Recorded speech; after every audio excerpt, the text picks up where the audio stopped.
こんにちは、羽生です。こんにちは、羽生。フィギエモンです。私は1989年からフィギュアスケートテレビ観戦を始めて、2012年ニースの世界選手権で羽生結弦選手のロミオとジュリエットに大きな衝撃を受けてから羽生選手を応援し続けているファンです。2020年から羽生結弦選手の応援するこの YouTube チャンネルに情熱を傾け続けているフィギエモンです。この動画を初めてご覧になる方がいらっしゃると思いますので、今までフィギエモンの自己紹介入れてなかったんですが、今回から冒頭に入れさせていただきました。今日はプロフィギュアスケーターになって4年目の羽生結弦選手から今までフィギエモンがもらった一番大切なものについてお話ししていきます。なんでこのお話をしようかと思ったかっていうと、フィギエモン実はファンになってからというもの、羽生結弦選手から間接的にですがもらったものが本当にたくさんあるって気づいたからなんです。このファンになってから羽生選手を応援しながら私も一緒に成長し、今では恐ろしいほど素晴らしい世界戦へと自分自身が移動してきているのを感じています。そこでフィギエモンが羽生選手からもらったものを時系列でお話ししてみたいなって思ったんですね。もしかしたらこの動画を見てくれているあなたも過去に同じような体験があったかもしれません。中にはあなたはまだ羽生選手の存在すら知らなかった時期があるかもしれません。そんなあの時、フィギエモンはどんな思いで羽生選手の試合を見ていたのか、一番大切なもの、もらったものとは何だったのかを時系列でお話ししていきます。思い出話のようなノスタルジックなお話になるかもしれません。羽生ファン歴でいうと2012年ニースの世界選手権からなので、現在2025年8月までとなる約13年の月日が経っています。改めて考えるとすごく長い時間ですよね。そこまで長い月日が流れているとなると、羽生選手ももちろんですが私自身もめちゃくちゃ成長していて、恐ろしいほど2012年の私と違うんですね。2012年のフィギエモンと2025年のフィギエモンを比べると、正直今の私フィギエモン自分のことがめちゃめちゃ大好きです。本当に自分でね思うんですよ。でも最初から自分のことを大好きだったわけではなかったです。自分に自信がないし、任せられた仕事は一生懸命やって成果を上げたい、成果を上げられないならばできるような自分になりたい。それでも実際はできないことがたくさんあって泣きながら仕事をしていたこともありました。涙の理由は自分への不甲斐なさでした。自分に対して心の奥底ではすごく期待してたんですね。これぐらい絶対にできるようになるはず。でもなかなかできるようにならない自分に得体の知れない怒りみたいなものがあったんだと思います。実はそんな時に心の一筋の光となってくれたのがフィギュアスケートのテレビ観戦でした。今日はフィギエモン目線で過去から現在までフィギュアスケートをどう見ていたのかが分かりますので、ぜひ最後まで楽しんでみてくださいね。 OK。 こんな感じでこのチャンネルでは現役プロアスリート羽生結弦選手の話題を毎回ご紹介しています。何をしますか？羽生結弦選手を応援して今よりもっと幸せな毎日を楽しみたいっていう方はぜひチャンネル登録をしておいてくださいね。なんか入っちゃうっていう。チャンネル登録をするとライブ配信の予定、プレミア配信動画のお知らせ、そしてコミュニティの配信を受け取れるようになります。本当に？はい、このコミュニティではリアルタイムの情報を不定期に発信しています。ライブ配信情報などを見逃さないためにも今のうちにチャンネル登録をしておいてくださいね。よろしくお願いします。また2021年9月に始まったメンバーシップではより濃度の濃い情報、メンバーにしか明かせない情報をメンバー限定で発信しています。9月23日の4周年記念の日には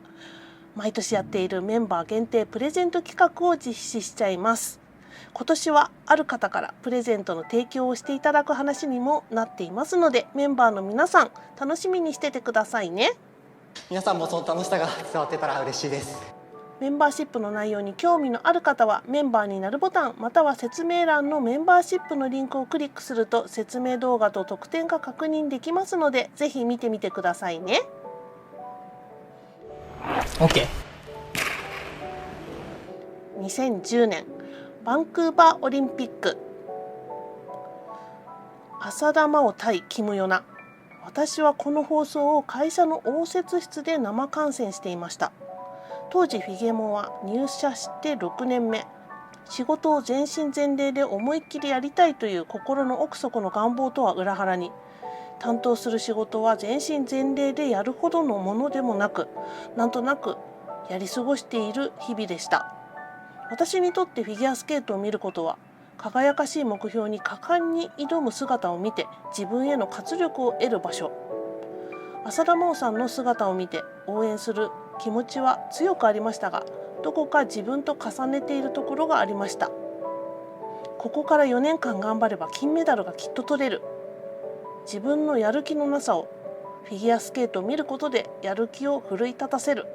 でも気を抜くとやっぱりやる気がなくなってしまっているという毎日に戻ってしまう。その繰り返しでした。 OK。 2012年ニースの世界選手権で羽生結弦選手のロミオとジュリエットを生でテレビ観戦をした時です。素晴らしいポテンシャルとはち切れそうなやる気、そして体力の限界を迎えているだろうに、最後まで力を振り絞って諦めない姿、その姿に私は新たな感動を覚えたのでした。人間って私が思っているよりもすごいのかもしれない。演技が終わり、キスクラに向かう羽生選手。1989年からフィギュアスケートを観戦し続けている私にとって、この若き少年が金メダルを取れることはないと分かっていました。本当は1位に相当する演技、転んでいたものの他の選手と比べた時に問題にならない程度というのは分かりました。でも2012年のフィギュアスケートの世界選手権は2回目の出場の17歳で金メダルがもらえる日本人選手というのはありえない話でした。それでも素晴らしすぎる演技に銅メダルを獲得できたことに時代の変化を感じたのを覚えています。この時点で後にどこかで金メダルを取る選手にはなるだろうと思いましたが、オリンピックで取れるかどうかは別物。どう育つかだよね。運もあるよね。そんな風に思っていました。それだけフィギュアスケートでオリンピック金メダルを取るということは難しいことをアルベールビルオリンピックの伊藤みどりさんやミッシェル・クワンさんなどを見ていて痛いほど知っていたのです。ここでフィゲモンは羽生結弦選手に落ちたのでニース落ちと公言していますが、完全に落ちたというわけではなかったかもしれません。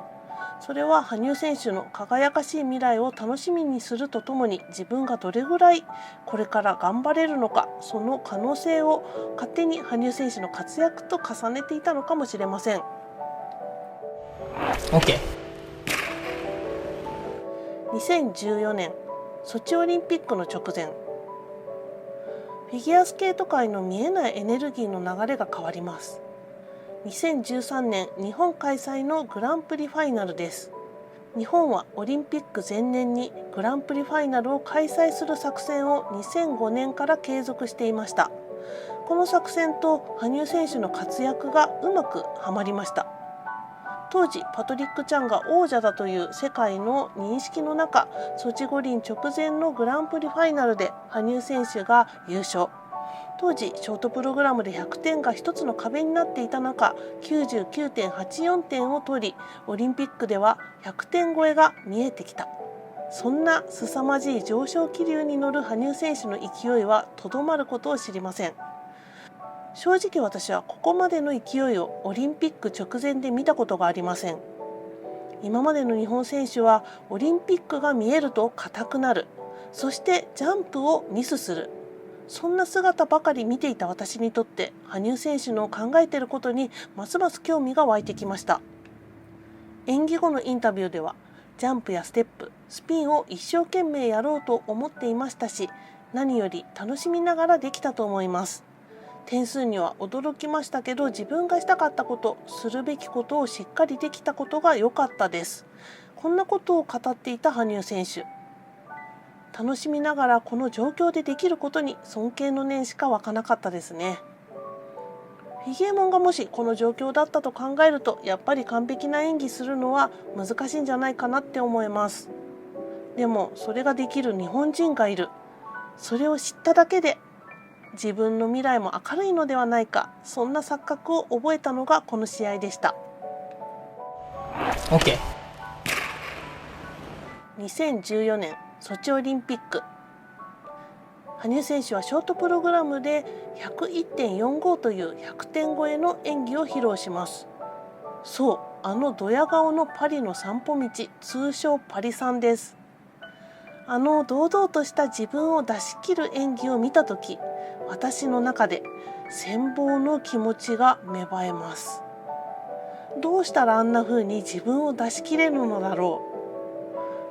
う。日本人にとっては演じるのが難しいハードロックとブルースロックの大人の男の色気と哀愁を彷彿とする曲です。今までの日本人と全く違う、それをすごく感じたソチオリンピックでした。ただまだ4回転ジャンプの成功率が低く、絶対的にすごいというところまでにはなっていなかったように感じます。それはそうですよね。だって世界タイトルを取ったのがたった2回目なんですから。この頃の私は仕事に何の希望も見出せていませんでした。ただ会社に行けばいい、なんとなく終了する毎日。もっと自分を輝かせる場所に行かせてあげたいという思いが募っていました。羽生選手がニースから2年でここまでの結果を出せることに、なんだか自分もできるんではないか、そんな明るい希望のようなものが芽生えたのです。 OK。 2015年生命。フィギュアスケーターにとって一番輝かせるのはシンプルを素敵にすることです。オリンピック王者になった後、オリンピック2連覇するためにはみんなに愛されるプログラムが必要です。羽生選手はこのことをバッチリ分かっていたようでした。2015年のフリーに選んだのは、公家顔と自負する理由から選んだ生命。この頃には自身のプログラムに命名することをしていました。映画陰陽師の主人公安倍晴明からローマ字で生命と名付けました。この頃には羽生選手の人気はうなぎ登り、数々のメディアで特集される中、今まで選んだことのない日本の曲調に挑戦する羽生選手。お披露目のドリームオンアイスでは転倒するなど、プログラムに苦労しているところも見えました。そんな中、映画陰陽師で安倍晴明を演じた野村萬斎さんと会いたいと自ら希望し実現した対談。この頃からなんだか自分の意思をメディアに伝える人だなって思った記憶があります。今までの日本人選手はこの意思を伝えるということがほとんどなく、インタビューされるがままというイメージでした。野村萬斎さんとの対談で本気で喜んでいる羽生選手の姿を見たときに、自らの希望を叶えるためにできることをちゃんとしている人なんだなっていうことを感じました。ちゃんと自分の希望を叶えるためにできることをしてあげないといけない。しないと希望が叶うことはないんだ。自分に対してそんなことを思った記憶があります。 OK。 2016年17年シーズンのプログラム。このシーズンのプログラムはもう出来上がる前から楽しみでしょうがなかったです。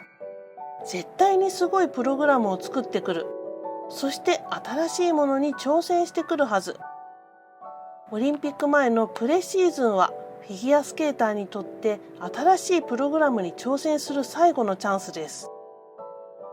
羽生選手の新しいプログラムは何？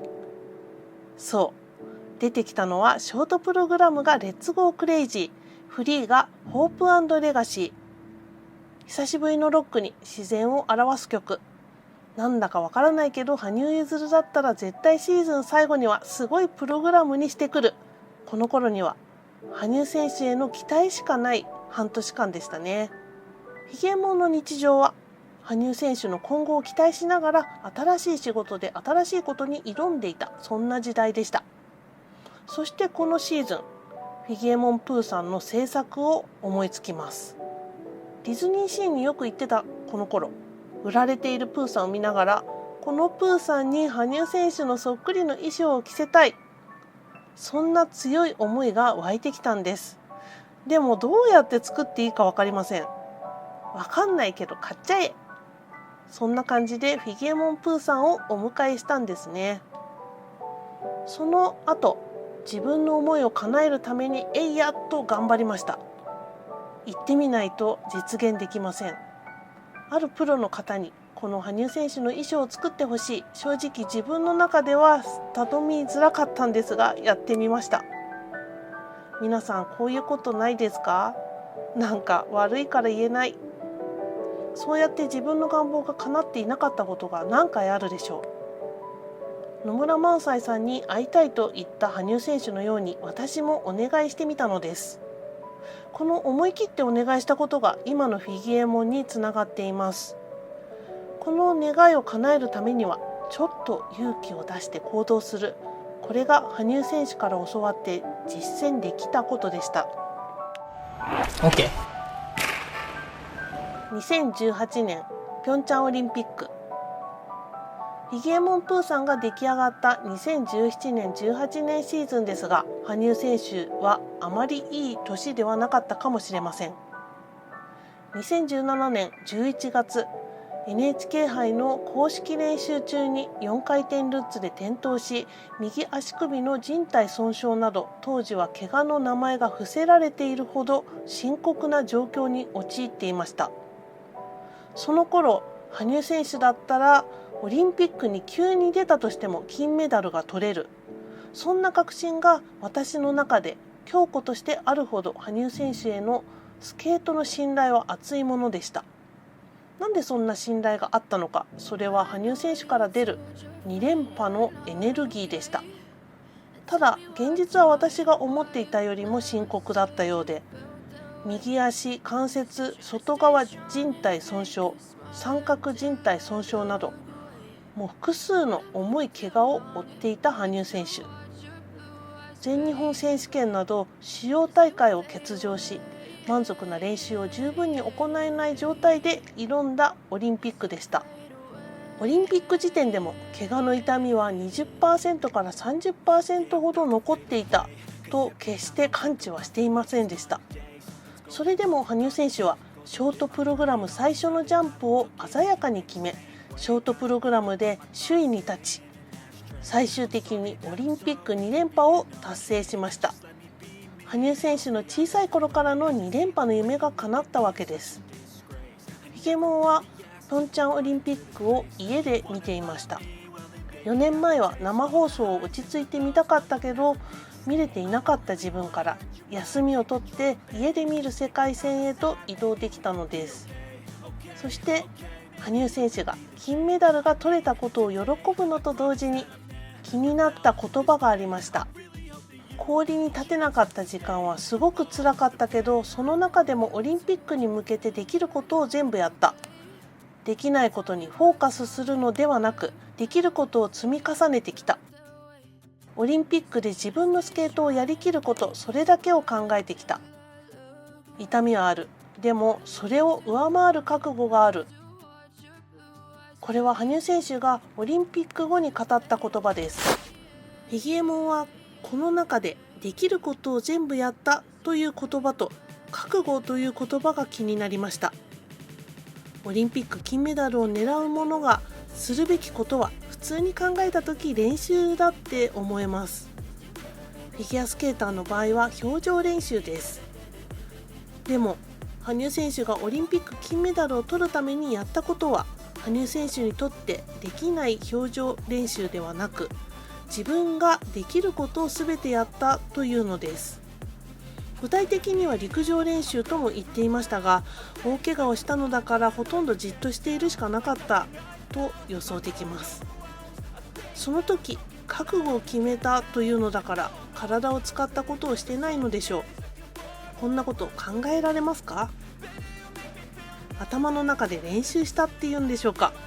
もしかしたらそうかもしれません。他のオリンピックに出場した選手たちは表情練習に明け暮れていたに違いないでしょう。それをせずに頂点に立ったということが可能だという事実に驚きと希望を見出してしまいました。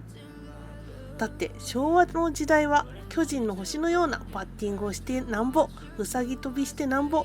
猛特訓してなんぼでしたよね。そんなことを今でも信じているスポーツする人たちは多いかもしれません。でも羽生選手のピョンチャンオリンピックの金メダルを取る方法は新時代の幕開けのようにも感じる。頭の中、ここが大事なんだよ。そんなことを羽生選手に教わった気がしています。ほら、僕金メダル取れたでしょ？そう言われてるような気がしないですか？ OK。 2022年北京五輪。ピョンチャンオリンピック以降、羽生選手にとって厳しい時代が続いていました。4回転アクセルの挑戦が羽生選手自身、そしてファンの期待よりも成功への道が遠いものとなっていました。そしてなぜ羽生選手が4回転アクセルに挑戦していたのか。それはもちろん小さい頃からの夢というのが一番あるのではないかと思います。ただもう一つ言葉にしていなかった理由があると私は思っています。4A 込みで完璧な演技をしたら金メダルがもう一度取れるかもしれない。この頃羽生選手は演技の出来に対して得点が抑えられていました。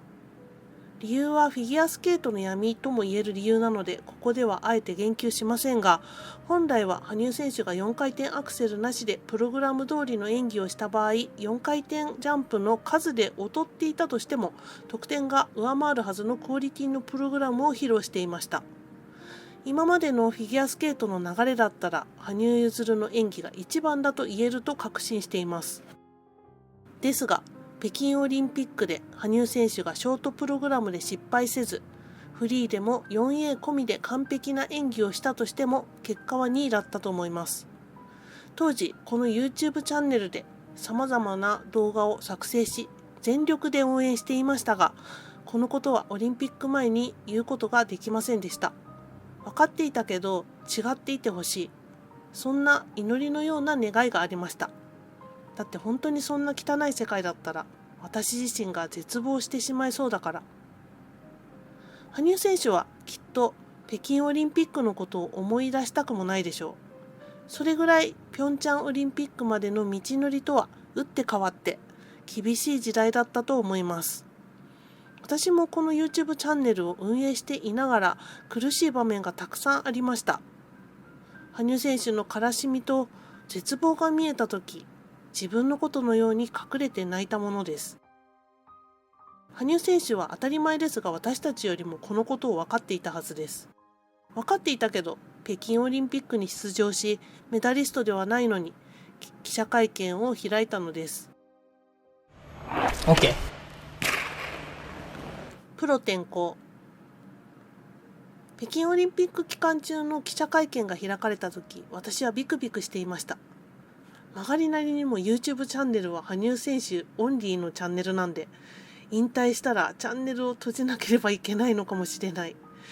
でも私が知っている羽生結弦はそんなことしない。理由は北京だから。北京で引退発表する人ではないということだけは分かっていたから、私はみんなに引退発表じゃないよ、大丈夫、そういったのを覚えてます。でも北京じゃなかったら、オリンピックが日本で開催されていて結果が出た後の記者会見だったら、もしかしたら引退発表してたかもしれない。タラレバが嫌いな羽生選手にタラレバでお話しするのは大変申し訳ないんですが、それほど私はこの時動揺していました。初めて怖い、そう思いました。2022年7月19日今から3年前、羽生選手は決意表明という名の記者会見を開きました。聞き慣れない決意表明という言葉に戸惑いながらも、ただならぬ発表なのだと予想できました。1ヶ月前に開催されたファンタジー・オン・アイス静岡公演最終日には舞台に上がるという異例の演出で披露したノートルダム・ド・パリ。A ツアーで紙コップの水をかける演出に度肝を抜かれたリアルフェイス。B ツアーでファン全員を熱狂させたレゾン。どこか新しい羽生結弦を感じさせるプログラムたちでした。そして決意表明という名のプロ転向の発表がされた。決意表明記者会見後、とても明るい気持ちになった。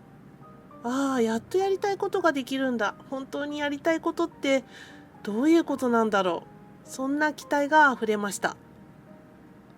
ライブ配信の時、やっぱり試合の緊張感があってこそという意見も、結構何割かの方から出ました。確かにそう。でも私は羽生選手への期待がやっぱり鳴り止まなかったんですね。どうしてって？それはピョンチャンオリンピックの金メダルを確信したのと同じように、絶対私が見たいやつをやってくれるという確信があったからです。実際に話したこともない羽生選手のことをこんなに確信するなんてどういうことだろう。改めて考えると、こんな考えが浮かんでくる。なんでだろうか。羽生選手は私を裏切ったことがない。披露するプログラムはどれも珠玉のプログラムだ。時々驚きがあるにしろ、最後には好きになってしまう。いつしか羽生選手の演技は私の人生の彩りになっていた。そして私の人生をも変えていってくれたのです。OK。初の単独アイスショープロローグ。羽生選手は良くも悪くもエゴサ王です。もしかしたら伝わっていたのかもしれない。私たちが羽生選手だけ見たいという願いを、まるでジーニーのように叶えてくれたのか。正直なところ、どう少なく見積もってもフィギュアスケートで羽生結弦は史上最高の男子フィギュアスケーターです。他の選手、史上最高の女子選手と比べたとしても、やっぱり男子のジャンプにはかなわない。そういうアドバンテージがあるのが男子選手だと思います。ずるいよね。でも本当だからしょうがない。そんな羽生選手以外の選手を見ちゃうと、正直他の選手が目に入らなくなる。どうしてもそうなっちゃう。だから単独アイスショーは私たちファンにとっては最高の選択をしてくれたと思う。羽生選手にとって最高かどうかはわからないけど、完璧主義の羽生選手だからきっといろんなこだわりがあるのだろう。正直、私は今完璧主義ではない。もしかしたら年を重ねるにつれそうなったのかもしれないけど、今の私は間違いなく完璧主義ではない。だからそこは羽生選手からもらってないとも言えます。だけど、羽生選手のプログラムにかける情熱はしかと受け取ったと言えます。なんで私がこんなにも羽生選手の演技に熱狂し熱望するのか。それは羽生選手がスケートに対して持つ情熱を受け取っているからではないだろうか。人が熱狂し熱望するために必要なこと、それは提供する側の持つ情熱の温度が高ければ高いほど未知への領域へと見ているものを誘ってくれます。見たことのない世界を見たことのない人に伝える力、そんなすごい力が存在していたのだという、この世界に存在する希望と喜びを羽生選手から受け取ったのかもしれない。このことは生きる上で本当に大切なことだ。私が毎日生きがいを持って生きているのは、この世界に存在する希望と喜びの最上級を受け取ったからに他ならないのだ。OK。ギフト。東京ドームで1日限りの単独アイスショーを開催する。その発表があったのは最初の単独アイスショープロローグ八戸公演の最終日のことだった。競技会に出ている選手とは違い、プロというのは次いつ見られるのかわからない。そしてどこでやるのかわからない。そんな私たちのファンの心配というか恐れを解消してくれるために、おそらくプロローグの最終公演の時に発表してくれたのだろう。なんというファンファーストなのだろう。そんな感謝の気持ちと前代未聞のほぼ野外にリンクを作るというのだから度肝を抜いているよね。フィギエモンはもうこの時ワクワクでしかありませんでした。生きがいを超えた生きがい。そんなボルテージマックスな自分を感じながら、このチャンネルでチケットが取れるかなど、ファンの一番の心配をライブ配信で話しながら毎日楽しく過ごしていました。実際にギフトの公演を見たとき、やはりそこには競技会の時と変わらず全身全霊でスケートをする羽生選手の姿がありました。一人で滑っているのにこんなに全力を出していいのか。見ているこっちがハラハラするほど素晴らしいスケートと生演奏のオーケストラ、演出にドキドキしながら泣いたり大きな歓声を送ったり、これほど自分の感情が上下する公演など過去なかったかなと思うほど、本当に素晴らしい羽生選手からもらったギフトでした。こんなにスケートが上手いのにまだ向上させようとする気持ちがガンガン伝わってくる。ああ、やっぱり私もまだまだだ。これからだ。心の奥底からそんな気づきがありました。分かっているけどやっぱり分かっていなかったんだなっていうような気づきです。これはフィギエモンの人生で大きな成長とも言える出来事でした。 OK。 リプレイというゲーム。大きなギフトをもらった私たちは次のシーズンも単独相性をやってくれるのかどうかが関心事でした。エゴサ王である羽生選手はおそらく私たちの懇願するような期待を一つ一つ確認し、やはりジーニーのように答えてくれました。単独相性のアリーナツアーです。素晴らしすぎる。関東だけでなく地方も含む公演。そしてプロローグではキャパが少なく行けなかった人がたくさんいて泣いてる人がたくさんいた。だから日本最大級の埼玉スーパーアリーナを皮切りにツアーをしてくれました。世界中にファンを持つ大人気の羽生選手ですが、雲の上の人になるのではなく、ちゃんとスケートをしに地上にいてくれる羽生選手のありように素晴らしさを感じました。私たち見る者のことを今は全力で考えてくれている感覚。誰かのために生きる、その姿に神々しさを感じました。誰かのために生きるっていう言葉からは、なんだか自分を置いてきぼりにしているような感じがするかもしれません。でも、リプレイではゲームを題材にしていました。人生ゲーム。そのゲームの中で誰かのために生きてみるというのもありなんじゃないか、そんなことをふと思うシーズンでした。OK。 エコーズ・オブ・ライフ。生きる意味とは。3年目の2024年25年シーズンでも羽生選手は単独アイスショーアリーナツアーをやってくれました。行きたいみんなが行けるように埼玉スーパーアリーナで初演3日開催してくれました。エコーズでは初めて羽生結弦著の本を書き、それが台本となってアイスショーが進んでいくという新しい試みでした。一人だけでアイスショーをやるということだけでもすごいことなのに、自分の頭の中のものをこの世に生み出す芸術家になっていました。そう、この流れはフィギエモンが羽生選手に密かに望んでいたこと。フィギュアスケートの持つ芸術性を徹底的に昇華させてほしい。才能あふれる体を持っている羽生選手に最終的に芸術家になってほしかったんです。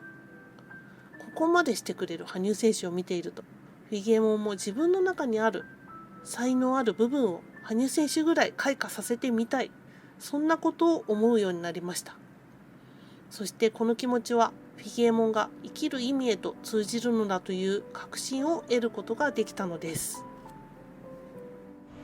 OK。 いかがでしたでしょうか。楽しかったですか。